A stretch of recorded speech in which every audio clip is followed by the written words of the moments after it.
இந்த ரோஸ் செடியை நம்ம வந்து வேறு பாட்டு மாற்றி வைக்கும்போது நல்லா கட் பண்ணோம் இல்லைங்களா, நிறையா கட்டிங்ஸ் இருந்தது.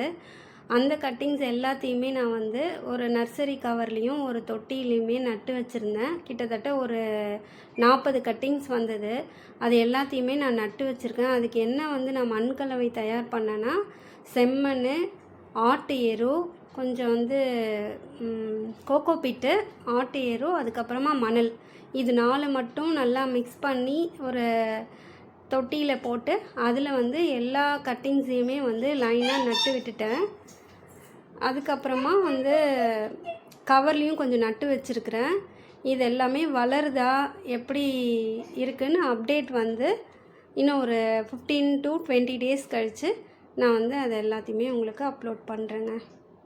தேங்க்ஸ் ஃபார் வாட்சிங். நான் சொன்ன இந்த ரோஜா செடி கேர் டிப்ஸ் எல்லாமே உங்களுக்கு வந்து யூஸ்ஃபுல்லாக இருக்கும்னு நினைக்கிறேன். இந்த வீடியோ உங்களுக்கு பிடிச்சிருந்ததுன்னா என்னோடய சேனலை சப்ஸ்கிரைப் பண்ணுங்கள். தேங்க்ஸ் ஃபார் வாட்சிங்.